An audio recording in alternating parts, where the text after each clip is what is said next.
ദൈവവചനം സ്വീകരിക്കുന്ന നിങ്ങൾക്ക് മാത്രമല്ല അതിൻ്റെ ഗുണം, നിങ്ങളുടെ മക്കൾക്കും തലമുറകൾക്കും അതിന് ദൈവം അനുഗ്രഹം കൽപ്പിച്ചിട്ടുണ്ട്.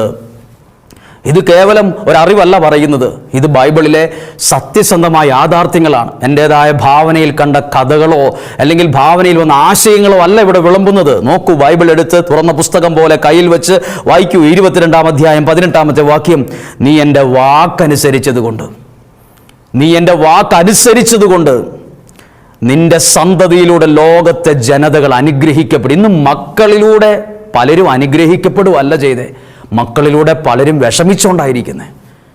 ഒരുപാട് പേരുടെ ദുഃഖമാണ് മക്കളില്ലെന്നോർത്ത ദുഃഖം. വേറെ ഒരു കൂട്ടർ മക്കളുണ്ടല്ലോ എന്നോർത്ത ദുഃഖമാണ്. വേറൊരു കൂട്ടർ മക്കൾ വേണ്ടായിരുന്നു എന്ന് ചിന്തിച്ചുകൊണ്ടുള്ള ദുഃഖമാണ്. പക്ഷെ ഇതാ അബ്രാഹത്തോട് ദൈവം, നീ എൻ്റെ വാക്കനുസരിച്ചുകൊണ്ട് നിന്റെ മക്കൾ അനുഗ്രഹിക്കപ്പെടും. എന്നെ കേൾക്കുന്ന ഓരോ കുടുംബത്തോടും ഞാൻ പറയാം, ഇത് കേവലം സ്കൂളിൽ പിള്ളേർ പഠിക്കുന്ന കെമിസ്ട്രിയുടെ പുസ്തകം ഇരിക്കുന്നത് പോലെ, ബയോളജിയുടെ പുസ്തകം ഇരിക്കുന്നത് പോലെ, അല്ലെങ്കിൽ ഇംഗ്ലീഷിൻ്റെ പുസ്തകം ഇരിക്കുന്ന മേശപ്പുറത്ത് ഇരുന്നിട്ട് കാര്യമില്ല. ഇത് ദൈവത്തിൻ്റെ വചനമാണ്.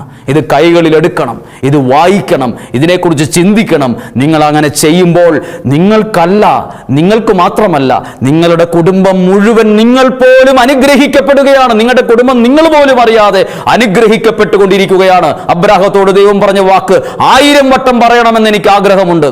10,000 വട്ടം വലിയ മൈക്കിന്റെ സഹായത്തോടെ, ബോക്സിന്റെ സഹായത്തോടെ ലോകത്തോട് വിളിച്ചു പറയാൻ ഞാൻ ആഗ്രഹിക്കുന്നു.